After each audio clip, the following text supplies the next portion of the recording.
Okay, good afternoon, everyone. Thank you all for coming. This is the last of the 4 regional convenings. We've already held 4 local planning forums, and I very much appreciate all of your attendance here today. This is on very high volume, so when you speak, please do me a favor. If you can kindly hold this far away from you, but close enough so we can hear you, I'd very much appreciate that. Today's topic is reentry services, and it's building and sustaining successful workforce connection partnerships to ensure that formerly incarcerated and justice-involved individuals receive skill development, job placement, and wraparound services. Before I introduce the facilitator of today's forum, I want to thank a few folks. One of them, Marco Perdidis, up there. I think he deserves a round of applause. For those of you who don't know this, he has been recording all of the local and regional forums, and those are online on our website, the Employers Training Resource website. For instance, we're fortunate enough today to have Mono County calling in, and so they weren't able to attend the forum in person, but this allows them to attend the forum through YouTube. So it's been very appreciative, and thank you very much, Marco. In addition, I want to thank Marsha Charles, and yes, she is.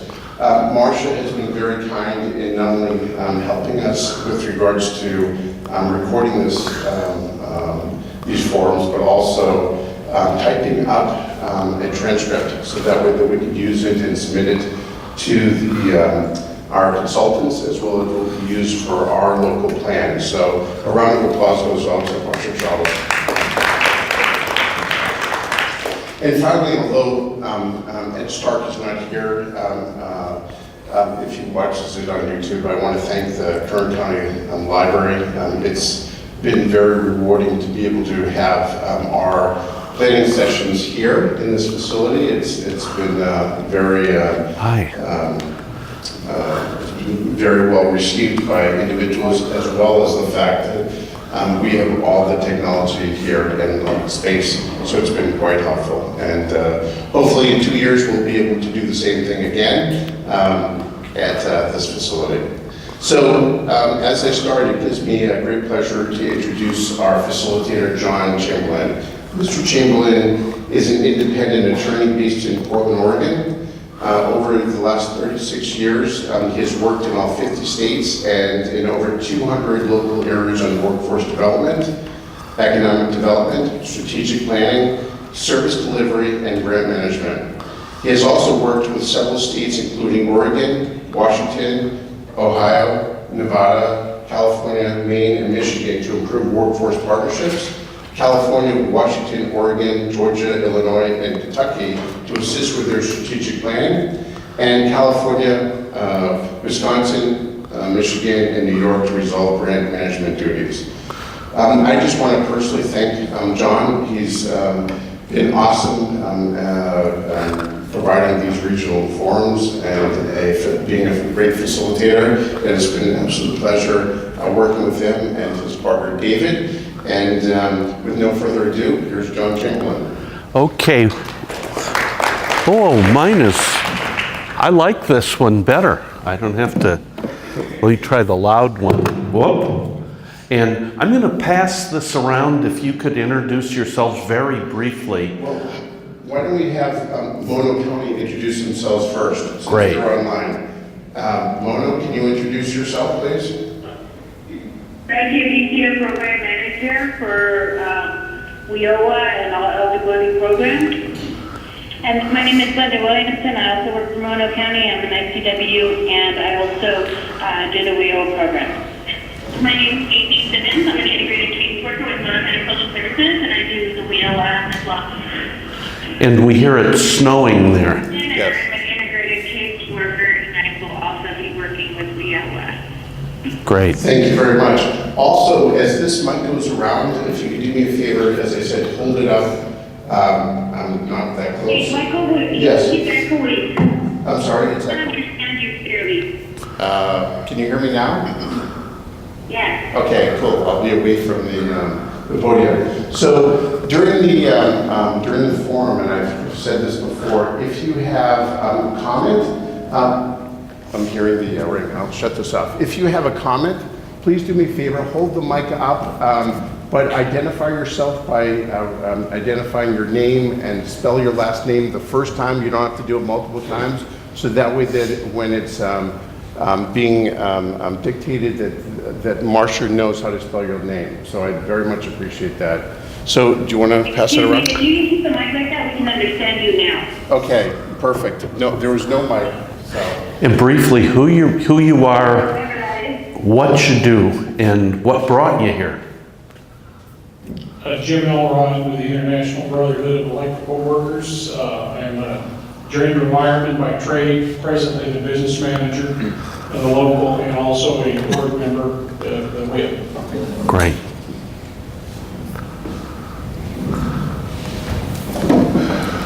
Good afternoon, my name is Ollie Morris.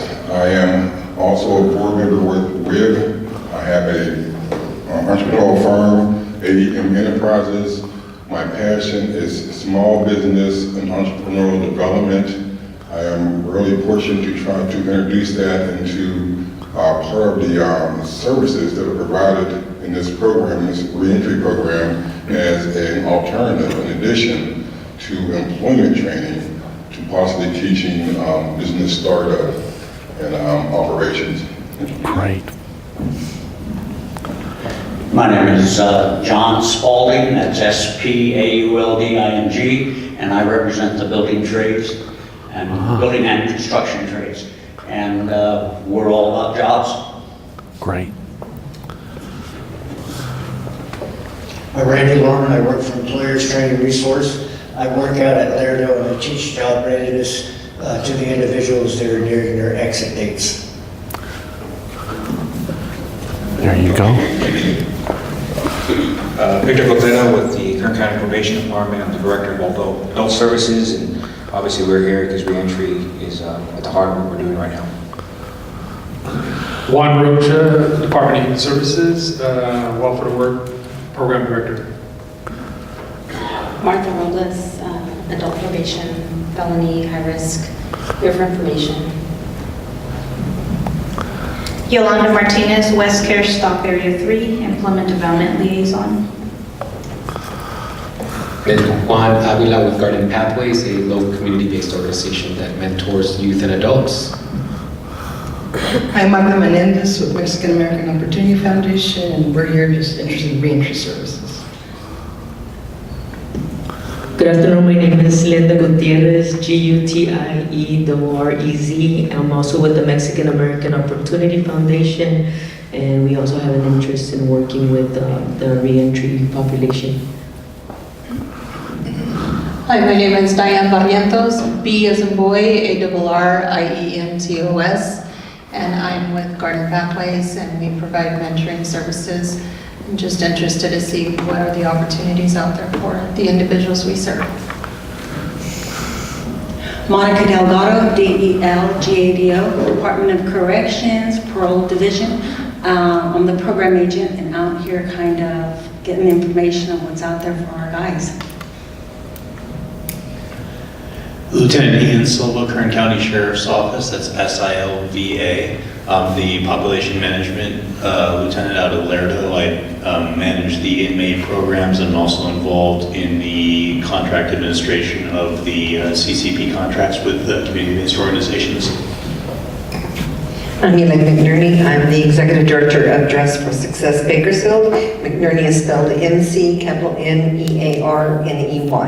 And we have a number of women that come from a number of programs. Many of them have criminal backgrounds that we're interested in talking about. Thatcher Weldon, I'm a Kern Adult Education Program Consortium Director, and we provide a lot of high school diploma, ESL, and career and technical education for students at no cost to very low cost. My name is April Smith, S-M-I-T-H. I'm a case manager at Capistrano Sober Living and Jason's Retreat Sober Living. A majority of The clients are referred by probation. There I do case planning, setting goals, and job readiness. Lawrence Watson, Employers Training Resource, WATSON.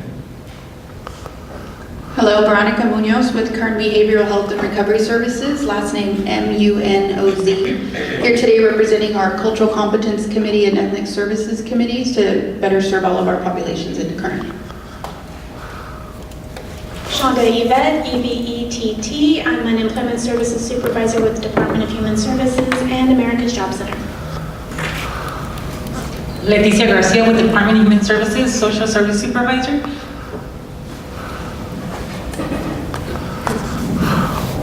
Ralph Martinez with the Community Action Partnership with Kern. We provide basic services such as childcare, WIC, food bank, and operate a couple of youth centers.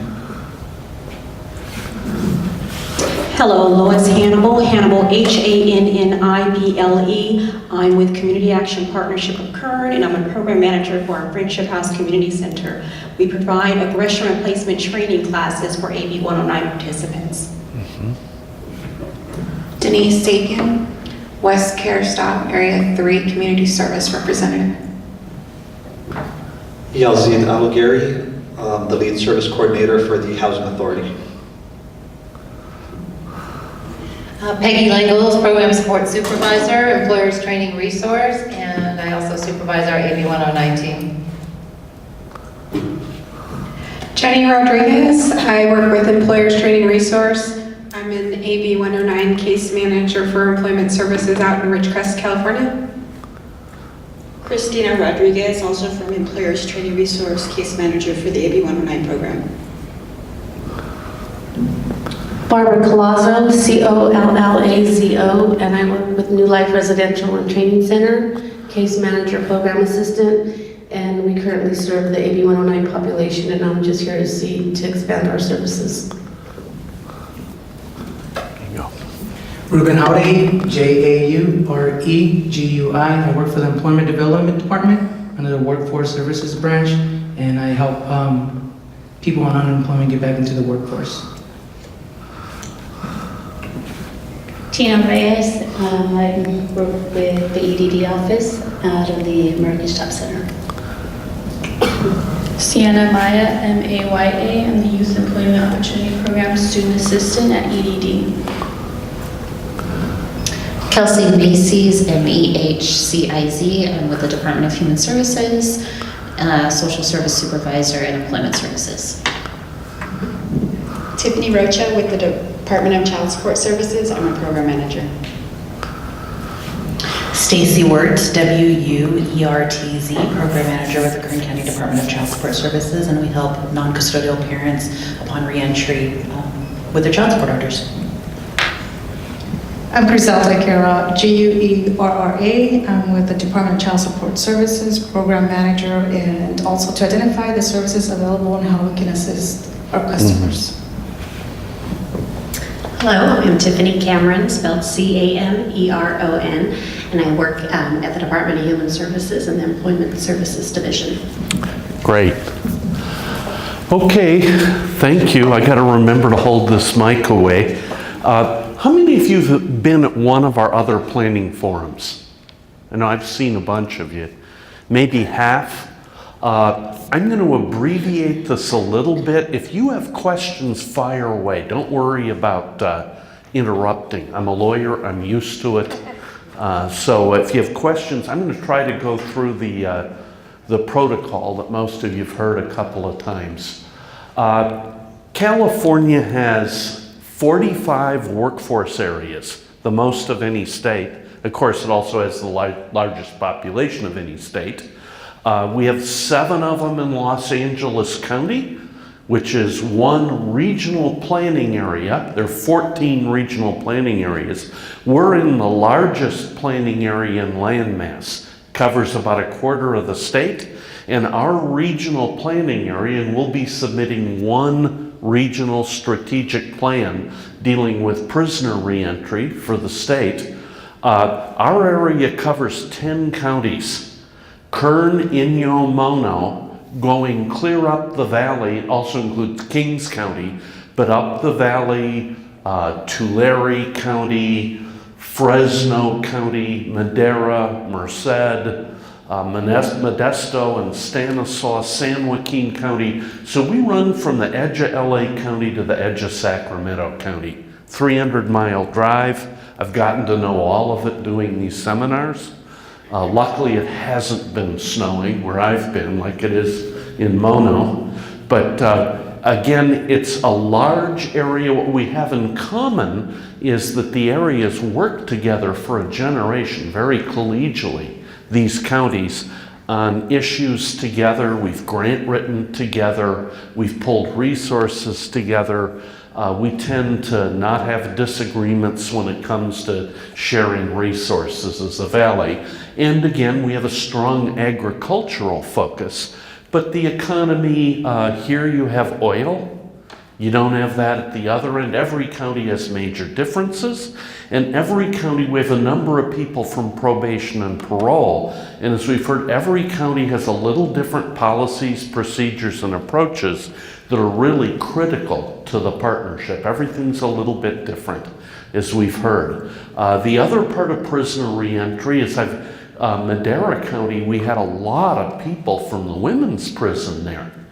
And women coming out of prison need a bit different, maybe more than a bit different mix of services than the men. And then the juveniles are a third group. There are differences. And the other part in Kern, Inyo, Mono, the services that you have in, how many of you work in and around Bakersfield? How many of you work in and around a smaller city near to the edge of the county? It's going to be different where you all work in terms of the mix of services. Once you get 5 or 10 miles off 99 or I-5, the mix of services and the needs are quite different. And if you look at economic demographics, recovery from the Great Recession has been really strong in urban areas, San Francisco, LA, Sacramento, less strong in mid-sized cities like Bakersfield, and almost non-existent in a lot of rural areas. We still have very high unemployment, high school dropouts in rural America. So moving on, this plan will cover all 10 counties that run up and down the valley. The purpose of this planning process is to come up with a modification. We wrote our first regional plan 2 years ago. It was a broad strategic plan. Now we're doing a modification, and I would say 80% of our modification focuses on prisoner reentry, trying to gather from you the best of what we've been doing to help people coming out of jail to lower recidivism and see that people don't go back into their criminal life. What do we do best, and how do we not lose track of it or expand it, and where are the gaps? That's probably 80% of the mod. Another part of it is working with the building trades councils to see what we can do, all working together to expand the multi-craft core curricula, the training that helps people get into the building trades. And again, I was at a meeting last week with the LA Building Trades Council, Chris Heyman, Mr. Miller. It was a great meeting. And again, that's a part of this plan as well. And I think the two overlap. The opportunity to do prisoner reentry and get people into the building trades is substantial. And I've heard about some great projects, and I hope to hear maybe some more about some today. And then the third thing we're doing is assessing how well we've done as a system in the last 2 years at identifying key sectors, working with businesses, and helping to see that parts of our population that tend to get left out get a shot at good jobs, join in the middle class. So again, if we look at the plan as a whole, Let me get to that. I'm going to skip over this page and kind of get to what we're talking about here. There's a state partnership between the California Department of Corrections at the state level, the Prison Industry Authority, and the California Workforce Association for how we're going to work together as a system. What we're trying to do now is activate that county by county to try to, again, look at what we're doing as a system. We've got many threads, and many of you people here represent them, of people trying to do the best they can with this. And what we're going to try to do is see if we can pull it together a little bit. Take the best that each of us does and try to ripple it out a little bit, expand it, fit it together in a little more systemic way, and then again look where the gaps are going to be. And then in March, the 8 workforce boards up the valley together will be submitting a request for funding from the state. And what that aims to do is not create any new program, but to look where the gaps are, where that money can best be used, in part based upon your input today.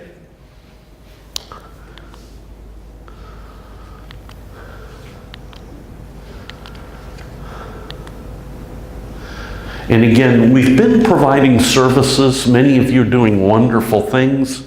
I've heard about them. We've done other sessions already. I hope to hear more today. But what we're trying to do again is to make that more systemic and do a little better job of looking at where the gaps are.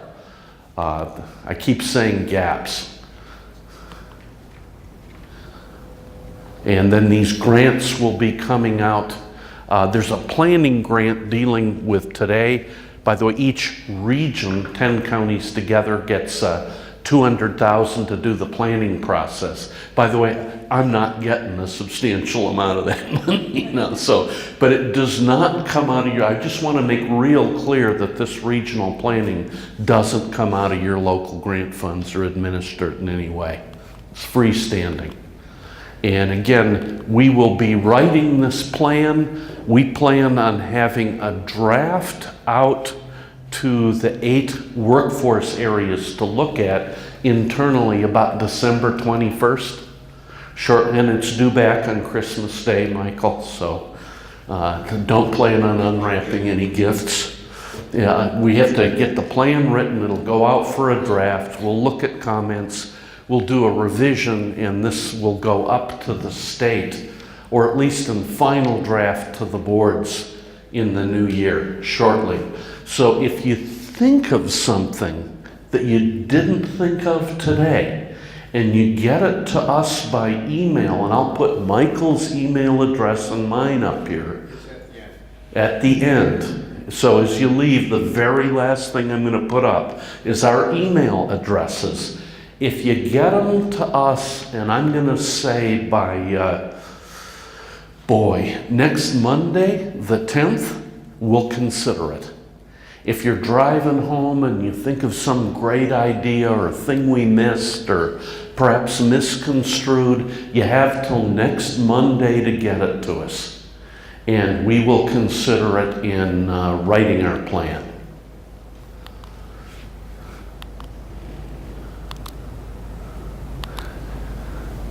And again, the objective of what we're doing today is to get information from you. I hate this word, stakeholders. It sounds like the people who look for Dracula or vampires.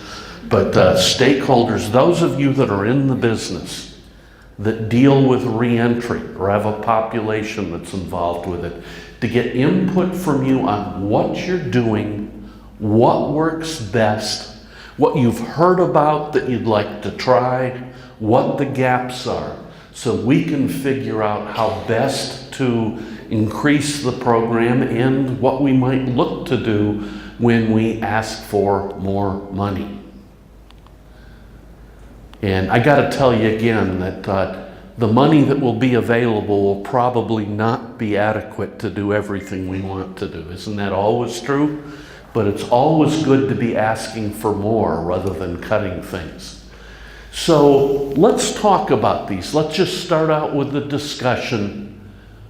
What are the major barriers to employment? What are the, in a sentence or two, what is the biggest problem that folks coming out of the justice system face in getting and keeping a job? Getting and keeping a job. What do you think the biggest barriers are? Anyone want to try it? Back of the room? You going to take that one? As I said earlier, please identify yourself and include your last name and spell it for the record. Thank you. Yes, my name is Juan Rocha, that's R-O-C-H-A, and I am the program director for Wildlife Work at the Department of Human Services. And one of the issues that we see with our folks that we're trying to get employed is the felony conviction is disqualified for a lot of employment opportunities. Okay. Let me keep that with you just a little bit longer and ask you, what do you think, and briefly, we could do about that? Okay. I'm here for you to tell me. Okay, we'll come back to that then. But the record, particularly the felony conviction, disqualifies them from a lot of work. Okay, other barriers? Michael, you want to run that one back, and I'll let you talk while we're getting it back there.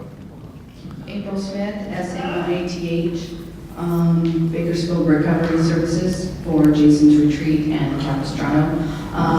The biggest thing that we face is gaps of employment, poor work history, their convictions, job readiness, transportation, and then proper work clothing. That's quite a list. Thank you. No, we cannot understand anything. Well, It's muffled. It's very hard to understand for some reason. maybe it's the snow. No, but That's not Michael's if you statement. could ask them what they think the biggest barriers are. I don't know. Honestly, we can't understand anything you're saying. Okay, so let me ask you a question. What do you feel is... No, I can't. Okay, what do you feel is the biggest barriers to employment for formerly incarcerated folks? Well, lack of mental health, education, wealthy, good housing, yeah, that's another one, you know, they have a family, they have a really hard time finding employment when, you know, at least in our area, we're a very small county, so, and we're somewhat limited in resources. Closer so your mic can pick it down.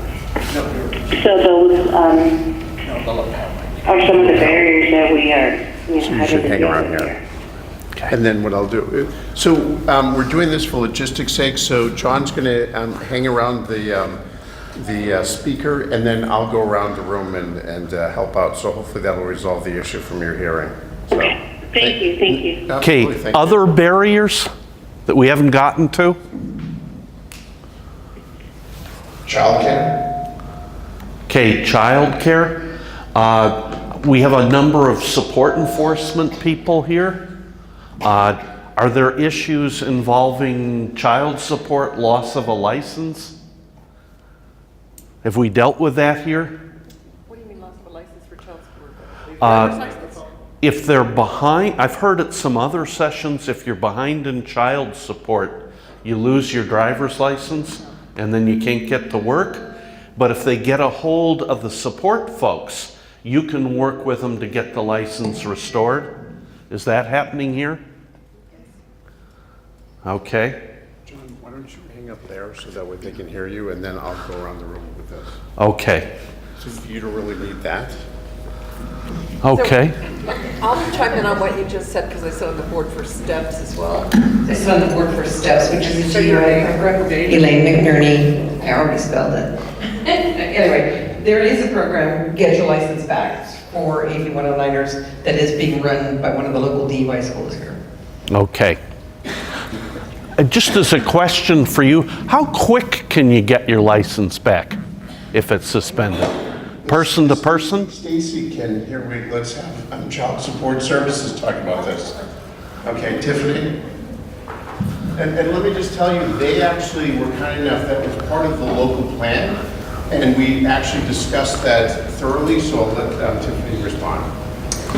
Hi, Tiffany Rocha, ROCHA. So when we release a license, it typically takes 7 to 10 business days. It normally doesn't take that long, but that's what we tell all of the customers, because we don't technically suspend a license. It actually, we just send somebody to the DMV to have them suspend it. So we're up to their processing times. We're held to that. Okay, that's still... I did want to note that there's a misconception that we never give it back. We actually, you have to pay an absurd amount of money to get it back. That's not actually true. We're trying to get the word out there that we collaborate, come talk to us. We can typically work something out. Payment arrangements while you're in training, there's alternatives too that we have available. Thank you, Tiffany. Okay, I've got another question. Go ahead. Wait, hold on. Thank you. Hi, my name is Diane Barrientos, BARRIENTOS. I wanted to share that what we have encountered is there is a disconnect between training, vocational training opportunities, and employers that will hire based on employment history or criminal history. Like they get the vocational training, but then employers aren't willing to hire. Thank you. Okay. Hi, I'm Linda Gutierrez. I also think that I spelled it already there. Again? Okay. I think one of the barriers to re-entry is also personal development. Just, I believe that it all starts from the inside out. So the individuals that are recently released, they're already faced with the barriers coming from the outside world, let alone what's going on in their mind. So I think that personal development and mental toughness should be something that needs to be added to the programs. Great. Okay, one that came up, particularly in Stockton, but others at the north end, people said that the majority of people that were coming out didn't have ID that would allow them to get to work. It might.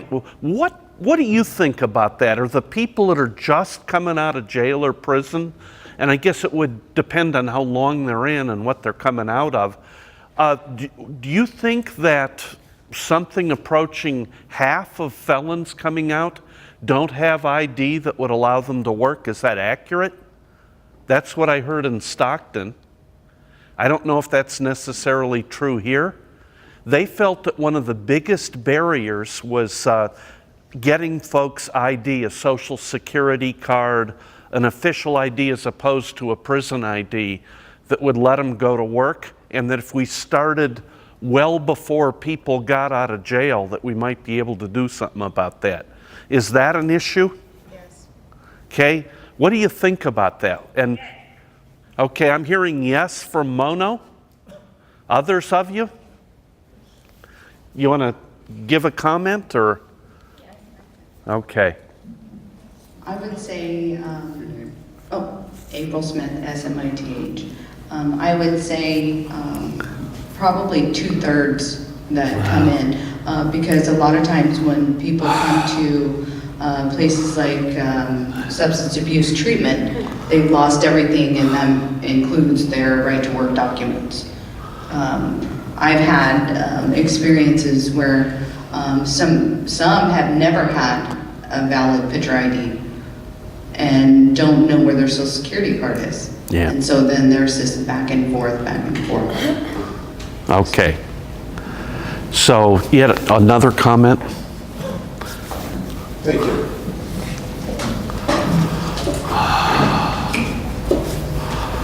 Hi, Melissa Hannibal, HANNIBLE. I was actually at a meeting yesterday, and I believe it was in Silva. Hate to put you on the spot, but I believe he was the one that was informing us about the help that they're providing to those that are actually incarcerated, trying to make sure that they have their ID cards upon release. And I believe his goal is to actually assist them with getting the ID cards while they are actually incarcerated, so that when they're released, they have everything that they need to go and seek employment. Okay, you want to give that a try? Randy, did you want to say something? It's me, sorry. Ian on the spot Silva, that's SILVA. She's absolutely right. Kern is one of, I think, 4 or 5 counties that have an MOU with the DMV that allows us to start the process of getting an ID. We can't do driver's license, but we can do IDs while inmates are in custody. And the idea is by the time they leave, the ID is there for them to pick up with the rest of their stuff. We're just in the process of developing our internal process, so we haven't actually done it yet, but we have the MOU in place. And probably by early next year, we'll actually be passing out IDs for opening. That's wonderful. You said there were 4 counties? I'm not exactly sure of the number. I want to say 4 or 5 that may got ahead of us in the line. My understanding is DMV is trying to get MOUs with multiple counties, but I don't know where they are in terms of other counties right now. Just as a point, we did have a representative from the governor's office at the session we had in Stockton. And they said they would work on it from a policy viewpoint to try to speed it up, expand it to, even if it took a little more money, to try to see that the DMV was quicker with that. Yeah, and I know DMVs nationwide are not famous for changing procedures, but they're telling us 120 days. We haven't actually tested it to see if it is 120 days, but that's the turnaround they're telling us right now. Okay. And again, is there a difference between people coming out of county institutions as opposed to state institutions, prisons versus jails, in terms of what we could do with that or are doing? Sorry. Monica Delgado, DELGADM, Pro Division. Right now, through AB 109, Prop 47, Prop 57, the PROEs that we have, or the inmates that we have coming out are all of your basic, your serious violent guys. They're the ones that have done something, violent that a lot of people won't take. So in regards to putting people in employment, sometimes they'll take the guys that are like on AB 109 as to the crime isn't as serious as the ones that are coming out of parole. Mm-hmm. That's basically it in a nutshell. Yep. Okay, we had another comment.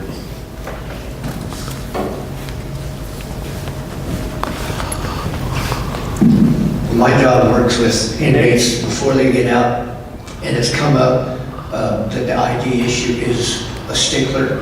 Now, I know that there's places like the William Davis Foundation and some other organizations that would help them.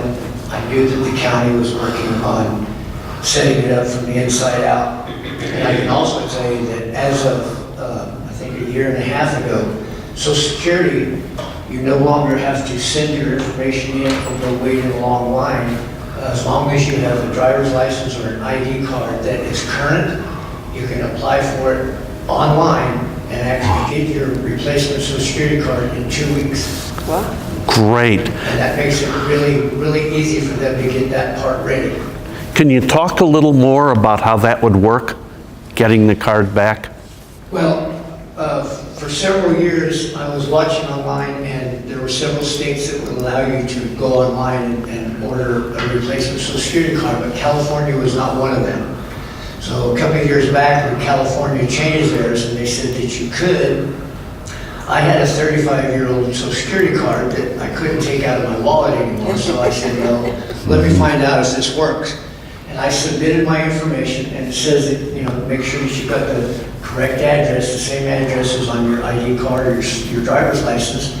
Submit the information online, And 2 weeks to the day from when I submitted mine, I got my replacement card. Wow. So I tell the inmates that I'm dealing with, because I hear the same thing from most of them. They've lost everything, they don't have their Yeah. ID. I said, if you can get a copy of that, get that up to date first. That's the first thing you need to work on, whether you go through Will Davis Foundation or the county we're on. Get that ID card, and then 2 weeks after you've got that, you can get the replacement social security card. So You know that they've got the right to work. to find out about that, where would I go? Where would that be, online or elsewhere? Social Security, just clear your social security Okay. replacement card, and it'll give you the links to Great. it. Randy, what's the cost? No, there's no fee. That's good. Oh, thanks. I believe there's a Please repeat fee that, after a I certain couldn't number. understand that. Okay, Randy said that you can go online, look up Social Security replacement card, and there's an online process to get a replacement card that you can do online and get a card in your hand in 2 weeks. And that, if you're... Yes, thank you. That's why we're holding these sessions, little things and big things. Let's try another one. A number of you mentioned the record, particularly a felony record. Well, I just want to say, Marcia, I pointed out that if there's any changes to the social security card names, last name change or anything like that, Yeah. that won't happen through this replacement. So, sorry about that. Okay. The point, and I don't know if you heard it online, if someone's name is changed, other significant changes, that would slow the process down. Let's try the record. A number of you mentioned that a record, particularly a felony record, is going to be a serious barrier to getting a job. What are the best ways we're handling that? Anyone want to try it? Randy again? In my classes at Laredo, I help them with resumes, master applications, and interview techniques. And since January 1st of this year, when California passed the ban the box law, technically you can't ask that question until you make a job offer. So I tell all of my participants in my classes, if they ask you, tell them I don't see what that has to do with whether or not I can do the job. If they press the issue, then ask them, so are you offering me a job? Because based on the ban the box law, you can't ask that. I said at that point, they're either going to figure you got one and they're going to turn you away and violate the law, but I give them the whole chapter and verse that based on the ban the box law, they can't ask until they make a job offer, and then after they do find out, they have to give you a written reason why they rescind the offer. They can't just say, you've got a criminal record, so we can't hire you. How well does that strategy work, in your opinion?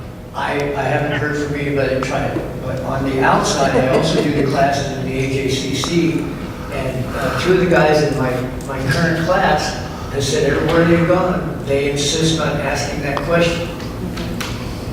So we need to educate employers about the ban the box law, in addition to all the positives that you can get by hiring ex-offenders. Okay, again, for those of you on the line from Mono, the point, it's strategies to deal with a felony conviction in particular, and we pointed out that most employers are still asking the felony question and perhaps illegally conditioning a job offer upon it, that it's a reality. Other thoughts or strategies for how to deal with that? Victor Contreras, COTERA. This doesn't really pertain to people who are currently on probation or parole, but you can go to the court and petition your records to be expunged. And you can actually have, depending on the offense, not all offenses, but some offenses are qualified to be reduced to misdemeanors. So it would go back and actually change all your records to show that it's been reduced pursuant to a certain code section to a misdemeanor. There's a lot of laws that are in place right now that people really, all they have to do is petition the court and it's going to be automatically granted to them. So they can either go themselves, they can either contact the lawyers, and the public defender's office might do it for them. Our probation department, we also can do it for them, depending on, we do charge a fee for it, but we can't do that for them. They can do it themselves. They can go down to the law library and get the records, they get the motions they need and file them themselves. There's a certain fee, but depending on the charge, depending on, how they performed on probation or parole, typically, as long as they paid off their fines and fees, and and for probation, as long as they weren't sent to prison, they're able to petition the court and have those felonies reduced to a misdemeanor. Okay, what is the cost if they went through your department to help with that? It's been such a while. I believe I want to say it's maybe like $50 for one case, and then multiple cases might be like $20 or some dollars additional case.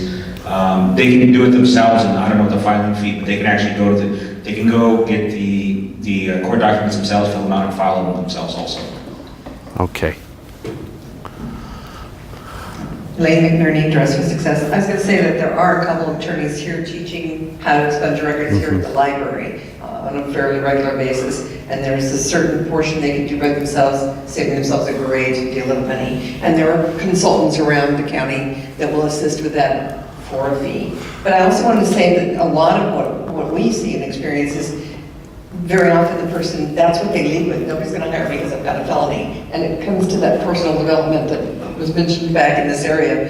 They have to believe in themselves. They have to have the skills to tell their story, whatever that might be. Because in our case, we also deal with women that have had pregnancies, been out of the workforce for a while, maybe marriage, divorce, gaps in their resume, and they have to be able to speak to that on many levels. Okay. Ollie? Thank you.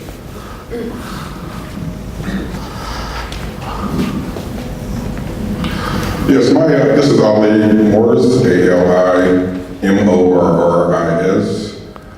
The program that I've been pushing, I think, speaks directly to the felony record, and that is the training as an entrepreneur, self-employment. When you become an entrepreneur, most times you'll go out as an independent contractor. You can go after the same employment. You can get trained in a lot of the training programs that's already here and still establish yourself as an independent contractor. And when you go after the employment, you're presenting the business, not yourself. And so therefore, you're going to contract either as a small corp, LLC, or a sole proprietor for most. And you're contracting your business to do the same thing you would be doing as an employee. Quite often, companies would rather hire an independent contractor than an employee because that saves them all the benefit costs of having an employee. So if it's something that can be done in a short period of time, 1 or 2 years, and you offer them the opportunity to be hired as an independent contractor, they may be open to the concept. So therefore, if you have ex-offenders that are able to get the training and get skilled, they can then set themselves up as an independent contractor and go out and get the jobs. I recently heard of a new saying called gig employment. Gig employment is really a new name for an independent contractor. And it just simply means that you're promoting a skill to go out and do work on a short-time basis. All that is being presented in this entrepreneurial training program that I'm hoping I can get in the door with before we leave today. So a question, Ali, where would people go to find out today how to start their own business? Well, you're shamefully putting me in a position to do a promotion for my business. I have a business called AM Enterprises.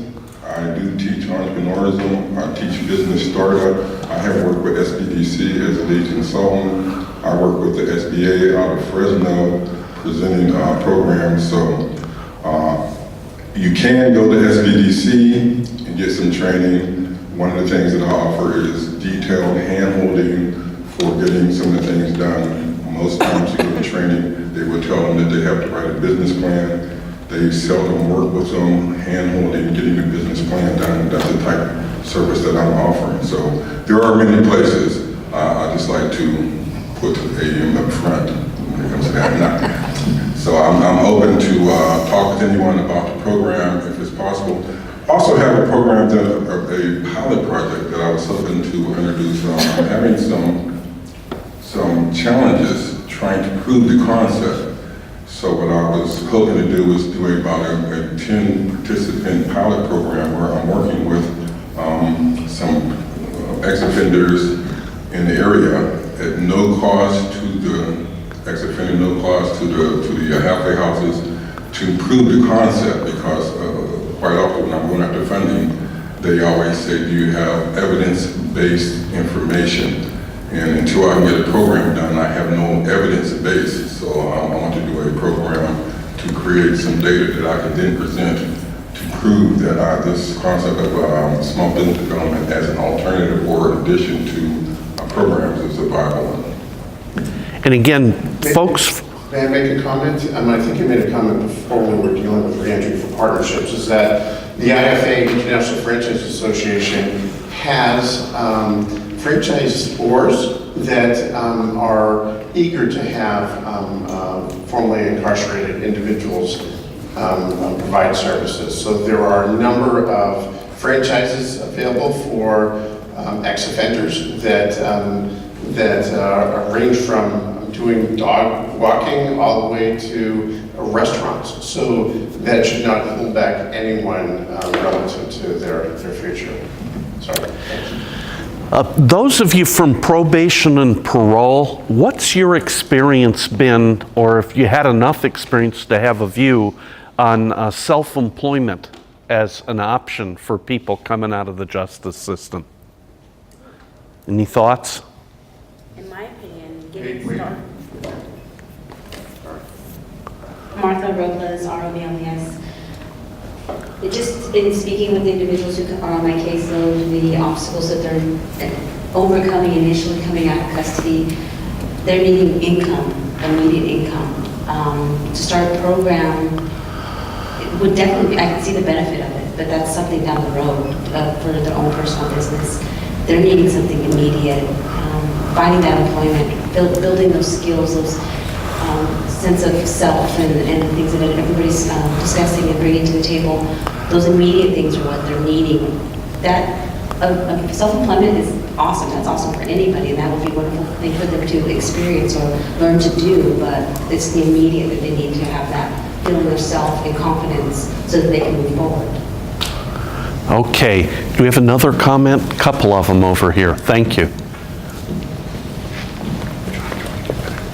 Yeah, and folks from Mono on the line, we're talking about self-employment as an option and what the strengths are and issues with income, and we'll ask you for your comments in a minute. Go ahead. Okay, Tina Reyes with the EDD. I just wanted to share also that here at the HACC, we do have an expungement workshop every month on Thursday. And also, if there is a person who may have a record and they have an employer who will hire them, they can always go through the EDD to get bonded. And that way, the liability goes to this EDD instead of the employer. So if there's a person who has been there, maybe they are able to get the job, but the employer doesn't want to take that risk, EDD can bond them if they're qualified or they're eligible. Hi, Jenny Rodriguez with Employers Training Resource. Just waking you all up. So this is going back to ban the box. The California Department of Industrial Relations, they are the ones who do labor law enforcement. They have already set up on their website where you can make a complaint for employers who are violating the ban the box.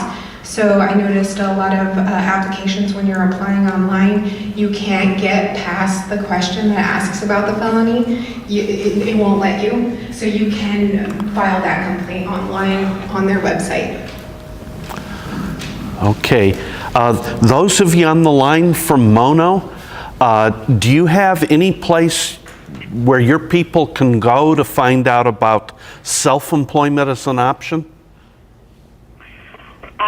No, we haven't developed anything yet. We haven't encountered that. We don't have. We're a very small county, so we get maybe 2, maybe 3 a year. So it's rare up here. Okay. Get any. But no, we've never had anyone. We haven't had anyone ask about self-employment or inquire about self-employment. and we are a little limited on resources up here, so, yeah. Do you have someone who will do expungements? Probably in the probation department, they can get help, but we only do on-the-job training. Our program for WIOA is on-the-job training program, and so we can try and get them jobs, and we have somebody, an employer hire them. A lot of times if they don't have a felony, we can a lot of times get them jobs a lot easier with the WIOA on-the-job training program. Okay. But they can go to the probation department, find out how they can get it expunged, go to the DA and request to be expunged. So we have had people that do get it expunged, a felony, like embezzlement or something like that. Okay. Wealth fraud. Okay. And again, I'm speaking as a lawyer. If they have a felony conviction and it comes out after the job offer is made, and the felony connection directly relates to the work they're doing, the employer doesn't have to hire them. And the last thing I would advise someone to do is lie about the felony, because that is grounds to not hire. Wait, did you say lie? They are not to lie. The last thing I would advise anyone to do is to lie. I thought you said lie. And I was like, No, I'm glad you brought that up. It's really hard to hear you. Okay, if you're muffled and you hear me say something outrageous, please question me. Okay, if they lie, they will lose the job if that comes out, even if the felony conviction doesn't relate to the work. Yeah, just want to address some things that I see. Lawrence? Lawrence Watson, Employers Training Resource, WATSON. And so a lot of what I do, I work as a career planner, and I do actually work with most of these different agencies, one way or the other. But a couple of things that we probably should look at in regards to addressing that. Applications. An employer who is needing someone for a job in this area, and in any of these areas in California, if they're going to put an application on the CalJobs system, all right, which is a database that most of your clients are going to be getting those jobs from, the people who are putting those jobs on, I would say 90% of the job developers that are putting those jobs, and some employers would put them on, but I would say at a minimum, what you're going to see is they're being screened. And so what happened is that for the job description, there are some jobs, and I think there might be some generalization taking place, but there are some jobs, as you're saying, that because of the background, it's known that you won't be able with a felony to get that type of job. But I would say most of the job, the felony won't affect it at all. Now, if you look at the screening, so for instance, if your client comes in, and let's say they come to the AJCs and the position that are on CalJobs, for instance, the job description state exactly what it is. And I would say the ones that they put in, or staff put in, it won't have those restrictions on it. And so if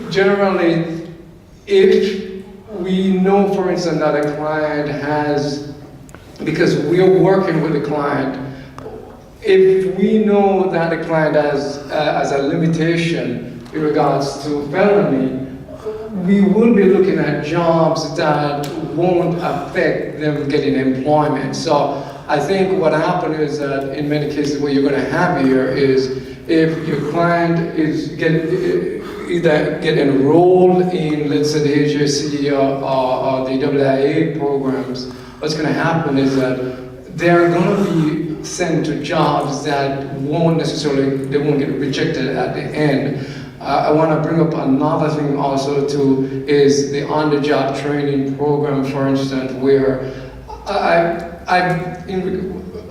for the past year, I probably might have written maybe a couple hundreds of contracts with employers, and all day long, these employers, the felony issue is not an issue, it's a job description. And so if your client, if you're working with a client and the client said, hey, listen, you know, because of my felony, I can't get a job. What I would suggest to you is definitely reach out to us and send that client over directly. Because I say this to you, I'm saying this to you from the standpoint of whether it's at the PAC program or through the Matrix or through or any one of the programs individually. If we're working with these clients individually, we can quickly identify which jobs that they're going to be successful at and said, okay, these are the ones that you should be applying because these are going to fit you. So for instance, if you have a perfect example, if you have a conviction, let's say for instance, with drugs, and you want to be, and you come and you say, I want to do pharmacy tech, when we are counseling you, we're going to give you the reason why, because of the license, not because we don't want you to be a pharmacy tech. Maybe 6 years down the road, it will be possible after you get off probation or parole, and you know, we got these things through, and then we can submit to the state and have them, you know, prove that everything is fine. But that process. So what I'm saying here, and definitely with EDD, with the bonding, those are things that we work a lot with also too, and also for small businesses. You know, a combination of both of those are definitely going to get your clients them no problem at all. And I was going to add, electrical workers and building trades. You just left the room. You'll be back in a minute.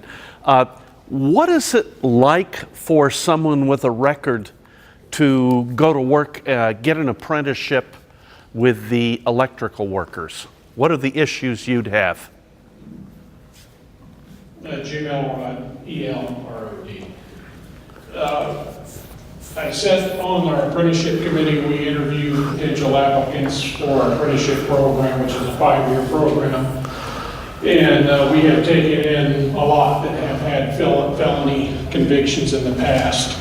And when we bring in organized people, but I can tell you, it has a hindrance on their ability to be able to get employment. For example, my jurisdiction's Kern County. We have 2 military bases, Edwards Air Force Base and China Lake. And China Lake, if you have any felony convictions, period, you will not work on that property. And if you had one 18 years ago and they do a background check, they'll literally, the SPs will come handcuff you and escort you to federal marshals. And that's how strict it is at this point. So if, you know, I'm hearing all this and I don't work in that system, but if there's any way that these individuals that are getting ready to come out of incarceration, the further ahead that you can get these individuals prepared for the workforce, because in our world it's construction. We're you know, public transportation is rarely an answer to getting to and from work, because of the job sites are usually not anywhere where there's public transportation. Our individuals need to have a valid driver's license. They need to have Social Security. They have to meet all the I-9 requirements to be able to go to work. Not every job is if you have a felony convictions, you're not able to, it's very difficult to get onto a school property if you've had it. The military bases are pretty much non-existent for you. So it does limit their abilities to be able to gain employment. But saying that, we've had a lot that have come in and they realize and they understand through the system where they can and cannot go to work. But hearing all of you who deal with this every day, I think if there's anything that can be done to have them from the time they're released have so much of that ready, because like was mentioned, they need money, they need a job, they need to be able to hit the ground and have something that they can go pursue. And the more time that passes that they don't achieve that, they become depressed, they don't fit in the system, then they turn against the system, and then that cycle just starts all over again. So I think, you know, not everybody that steps out of incarceration is going to be a model citizen. But I think there's a large number that would like to fit back in. And I just really think if there's something that could be done to prepare them, so there's not this big gap from the time they're released till they can successfully find work that can actually, they can make a decent living, you know, where they don't have to work 4 jobs. That I think would have a huge success from potentially cutting down on repeat offenders. And but as far as our trade, we have a lot. I know the iron workers trade really reaches out to that, and and that way they're, you know, 400 feet up. If they make a mistake, they just push them off the edge. But it's a challenge. It really is sometimes, but it's nothing that we haven't dealt with for many years. Ali?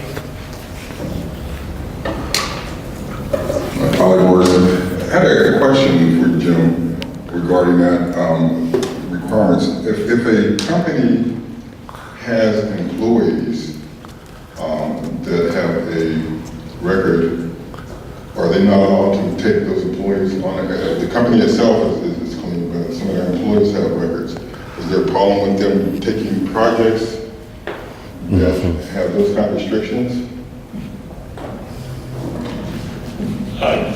Yes and no. It depends. A lot of the times, if the contractor's hired to go do a job, like for example, the China Lake Naval Weapons Center, every one of the employees that contractor has to go through a security check to get onto the property.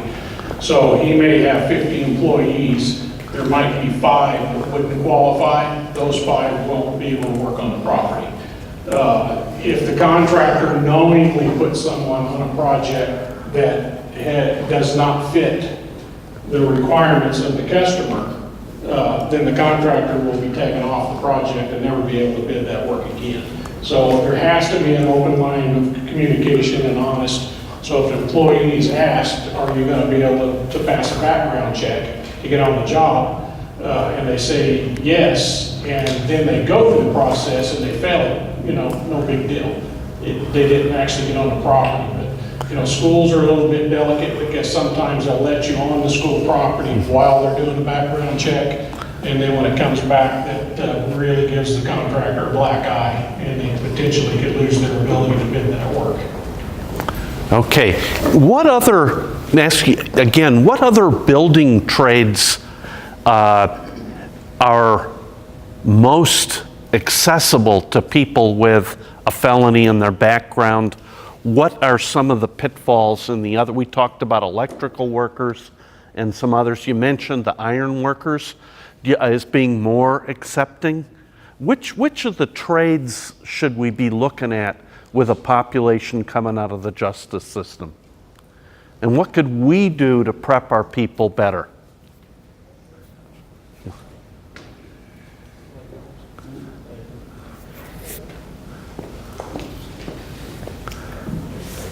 I think probably the easiest craft with a background, if you really don't have a lot of experience, some of them, and understand, some of these people have already got backgrounds in construction. Yeah. So if they've got a background and they're looking for accessibility, easy accessibility, number one issue is going to be transportation. Construction is not a consistent workplace and it's not a consistent location. So that has to be an issue, transportation. You have to figure out how to solve that for them. It goes back to your driver's license issue and social security card and those kind of records. But I think the laborers are probably the easiest to go into. Carpenters, they have a number of different classifications, but most of the crafts do not look at that. They look at what you want to do, what your training is. Are you available for apprenticeship programs? Are you an applicant for apprenticeship program? Are you looking for long-term employment? But the laborers probably would be a quick, easy, early fix. But there again, they have an apprenticeship program, and they're going to look for that transportation issue, and they're going to look for consistency, good employment. But construction is not day-to-day. Construction works themselves out of a job. Every day they go to work, they work themselves closer to out of work, and they're waiting on the next job. So they're working through, in our particular situation, they work through union halls and out of work lists, so they get we look for the employment for them. Great. That answers some of your questions. Okay. And John Spalding. Okay, thanks, John. And for the rest of you, there are a couple of the best projects I've heard about in the state for getting people back to work with a paycheck quickly that's enough to pay their bills is working with the building trades councils in the skilled trades. There's a project that runs Chris Heyman with the LA Orange County Building Councils involved with it. Also the Central Labor Council, and also LA County's workforce system. They have a project that's achieving about a year later, over 75% of them are out of trouble, working steadily, and the wages they're making are substantial. But they did point out aerospace, that doesn't work. Aerospace has background checks. Antelope Valley College working on that, so they've had some great success with it. But you got to pick your spaces, and the transportation, again, is just critical. Jim Elrod again. I think one of the largest projects in California will expand in the next several years that has a project labor agreement attached to it that actually addresses one of the issues that are a requirement is this, and it's the high-speed rail. They have a requirement that a certain percentage of the employees that work on this come from low-income areas, and they've come from the incarcerated area. So that is actually one of them that is almost all building trades related that can be funneled into. But again, everything I said before is a requirement because they have to have these things when they step out to be able to get a job. Okay, that leads me to another question for you. What are we doing pre-release for people to get them ready to get a job as quickly as possible when they get out? What are we doing that's working best pre-release, and what are the gaps? Do you guys want to try that? What are we doing pre-release now that's working the best?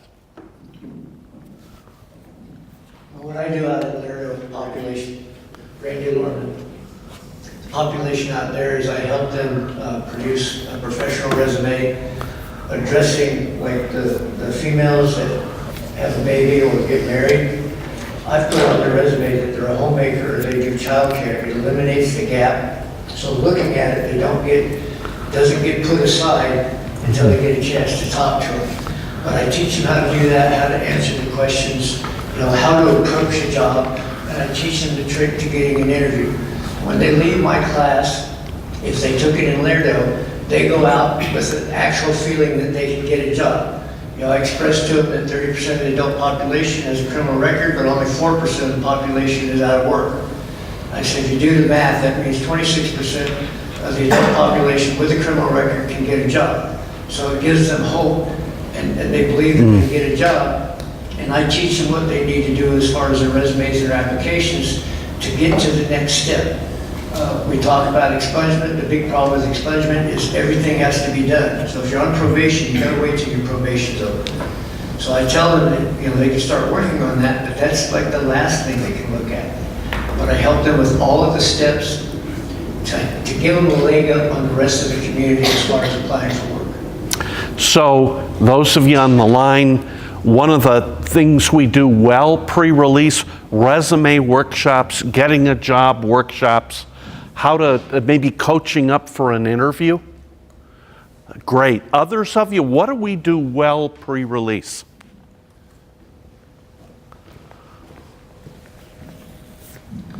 Well, I'm sorry, Barbara Colazzo, C-O-L-L-A-Z-O, New Life Residential.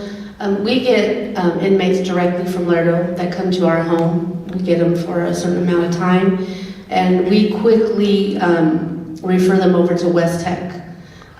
West Tech is a very good partnership with a lot of services in this room right now, and we direct them there for a 3-week class. I don't know if you're familiar with West Tech. It's a safety training program where they earn about 8 or 9 different certifications to work out in the oil fields, forklift driving, CPR, and as soon as they're done with that, the 3 weeks, they get the certifications, they go through the job, kind of like a job training for about a week, and then they go out to, and we find that most successful with our guys that we get straight from Laredo that we put through. They always want to go to Garden Pathways if we're not holding a West Tech class, or Jason's retreat for the 3 weeks, and they, like I said, they earn those certifications and get some semi-skills to go out and work in the field.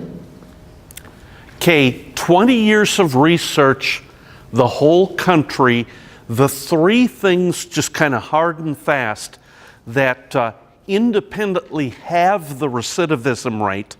Number one, who you live with when you get out. If you live with someone you were inside with, you're probably going back. If you live in a more supportive environment, they can actually graph it out research-wise. I gotta say, research doesn't always deal with individual circumstances, but you do better living with your mother than with your father. You do better if you live with your sister than your brother. And you tend not to do well if you do not have a fixed place of living, and if you're living with someone who was inside with you recently. But where you live is the number one issue.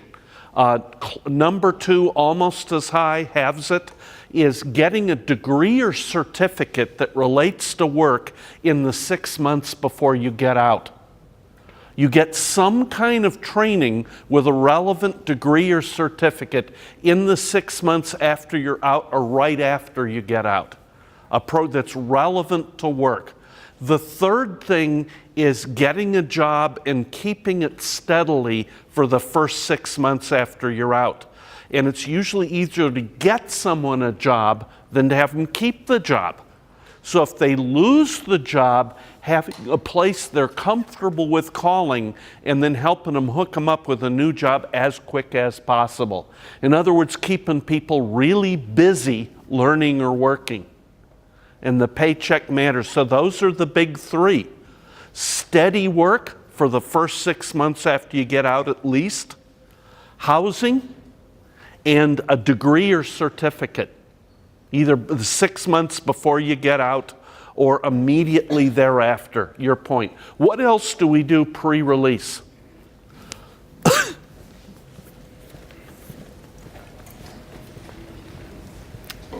you. Juan Avila, A-V-L-I-L-A, and please excuse my sore throat, but,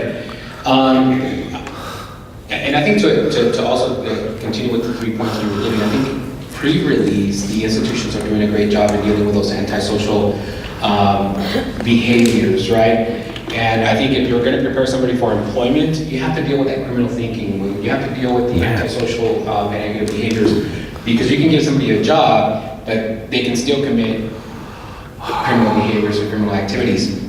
And I think by providing cognitive behavioral interventions, I think both institutions, or all three institutions, have been doing a great job with MRT, Matrix, ART, or any other type of those therapeutic interventions. At the CDCRs here locally, Mixer College is providing the in-person instruction where individuals can take college courses and get AAs and ASs, so that's your education component. Yep. And then they're also pretty big on the career technical education. I know that at Laredo they have career technical education. I know CDCRs have the electrical, the construction, and whatnot programs to try to prepare individuals to be skilled for those jobs once they're released. Okay, and again, the very first session I held here, kicking off the regional planning, it was back in September, we heard about a lot of courses that were offered through adult schools and through the community colleges that didn't exist a couple years ago that are available for people who are still in jail or prison. And each one of those lowers the recidivism rate. Okay? So other comments, what we could do pre-release that we're doing well. And then I'm going to try gaps. So what are the gaps, or what are we doing pre-release that we need to look to expand? It's going to be my next question for you. Jenny Rodriguez, Employers Training Resource. I've noticed that the clients who come out with higher computer skills have had an easier time because it's not only easier to apply for a job, but to be able to apply for resources online, to be able to find resources online. I had one recently who came out with a Microsoft Office Specialist certification. I was very impressed. I was like, we're gonna get you something very good. But those who have higher computer skills seem to perform better overall. Great. If people have been in jail a number of years, the technological world has really shifted, and if we could prepare them for that, it would be wonderful. Other comments on this? I saw another hand up here.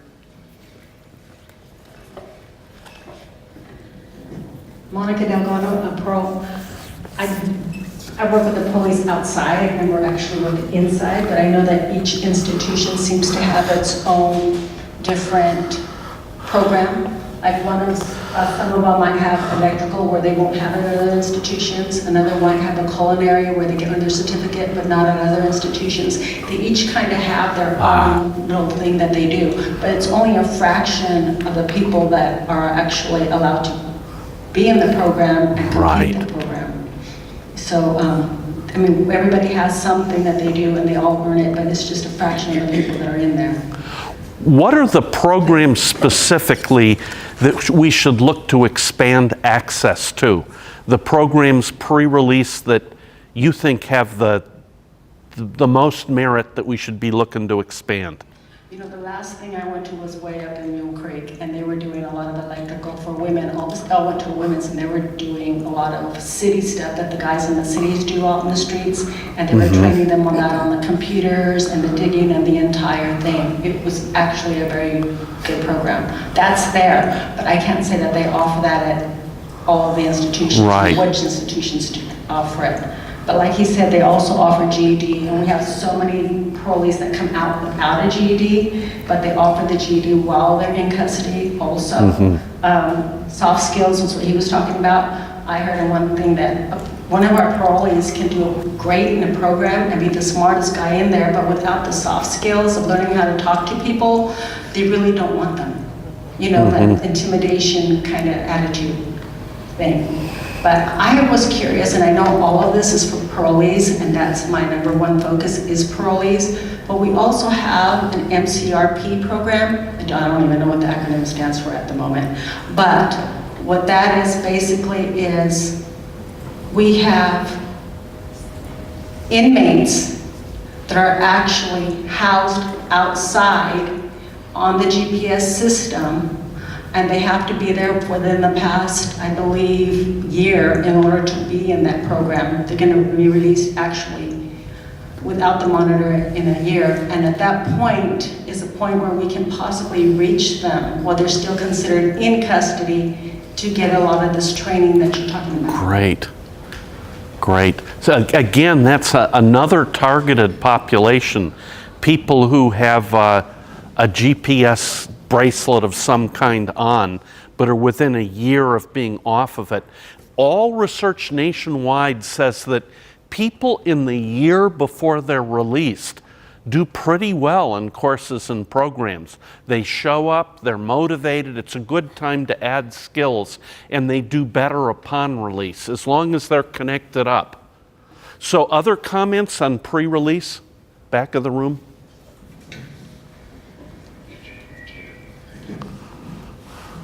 Hi, a big barrier that we've been seeing is the tattoos. A lot of our individuals come to us with the face tattoos, big ones.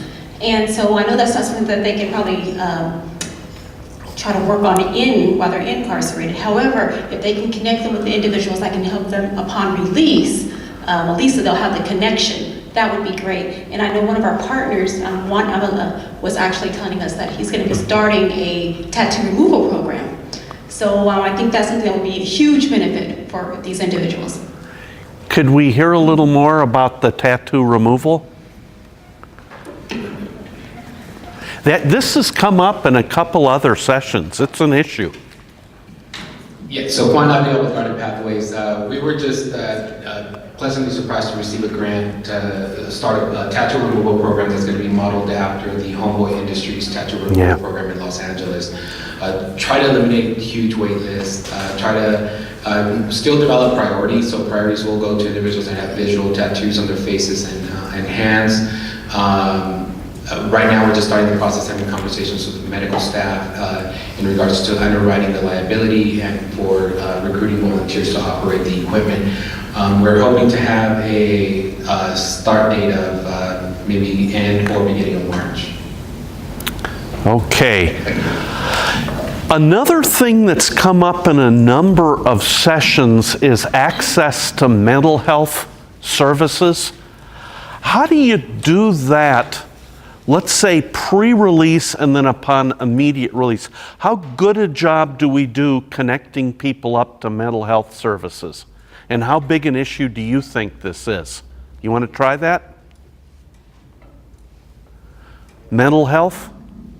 I don't see anybody from BHRS here. I don't see anybody. No, we actually. But you are actually more qualified to speak on this. I doubt that. Ian Silva, Sheriff's Office. We have a pretty substantial presence in the jails of staff from the Behavioral Health and Recovery Services Agency, and they are very much involved in assessing people, finding out what their needs are, and then they actually work on referring people to outpatient treatment once they leave, so they try to create a continuum of care. Are we able to get everybody? No. Is it possible to do more? Probably, but they're pretty good at finding those people, referring them out, getting them outpatient treatment once they leave. Okay. Other thoughts on connecting people up to mental health professionals? Lawrence?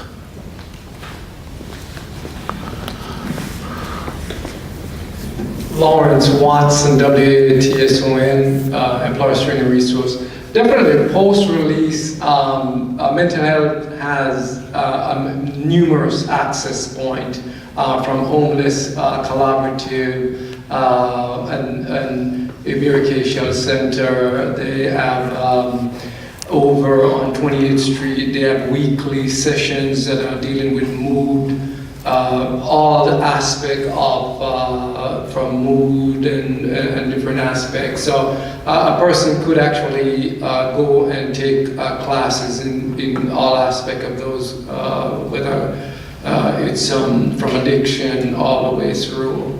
And then also definitely, usually when we're working with clients and we assess, for instance, that there are some issues going on, we are at that point we're able to also refer them out and to those services. They have direct lines also to, and there are numerous locations throughout.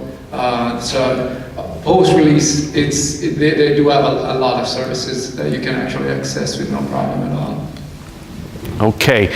We had in the Stockton session, we had a number of people that I don't see. We had a number of people who had been incarcerated who came to the session, including a couple gentlemen who'd been less than 6 weeks out, one of whom had spent 2 decades incarcerated. And they both said, and the group tended to agree with it, that they thought the number one thing was more pre-release, starting sooner. Work on things like ID that you're doing, skills ahead of time, how to interview for a job, resumes, more sooner inside, exclamation point. We heard from all of them. And they said upon pre-release, they said they felt that the ones who were there had been hooked up with housing through groups like some of the ones you represent, some nonprofits, but the housing didn't last long enough. They said it ran out. One said 6 months, another said longer. And then the third thing, and this is a tough one, it's what we're talking about, every day they're not getting paid increases the likelihood they're going back, because they need some money in their pockets like we all do. So those were kind of the big three. What do you think of that? More pre-release sooner more intensively. Housing that is suitable, that lasts longer than we currently have. And third, and they were suggesting maybe more paid internships. They said if we had other money, some paid internships doing work to keep people as busy as possible while putting cash in their pockets. Lawrence, do you want to try that? I can address it. Lawrence Watson, WATSON, Employers Training Resource. In regards to once we exit and as far as employment, I think earlier there was some discussion in regards to different programs that were being done, and each facility seems to focus on different things. And I think that's a good thing, because what happened is that if you have different facilities focusing on different things, we don't have this super saturation where everybody doing the same thing. But on the exit side, that's where Employers Training Resource, the Workforce Innovation Opportunity Act program comes in place. There are many tools that we have available. One of the easiest one, so if, for instance, someone should get training, let's say, construction or let's say food services or whatever it may be, we have programs like on-the-job training where employers who already have a job that listed, what we can easily do is we can then go to that employer, or when the employee can apply for those positions, they can say to that employer, hey, Mr. Employer, I have some experience, I have some basic training here, but guess what? If you hire me, Employers Training Resource actually could reimburse you off my salary for you giving me the job. While if you did it for somebody else, you probably won't get it. That is an easy way for them to then, if the employer probably wasn't even going to be looking at them, they would then give them 1 foot up in those positions. And I'm saying this is that all day long we write those contracts with no problem at all. These are the things that your client, our client, if they are aware of this day in, day out, then we try to, bring this to their attention. But we, as our staff, will work with them to help bridge that gap and make the time from the time they are released to getting funds right away, make that shorter, and then you have less problem with their, and the same thing, and it also allows them to be able to transition into things like self-employment and all of those things also too. So, we can kind of see where things like, if you have programs that are doing food services, and if the person said, hey, this is what I want to do, one thing is certain is if we're not careful, where all of a sudden you got so many people being trained in that area, unless you start moving a lot of them into self-employment.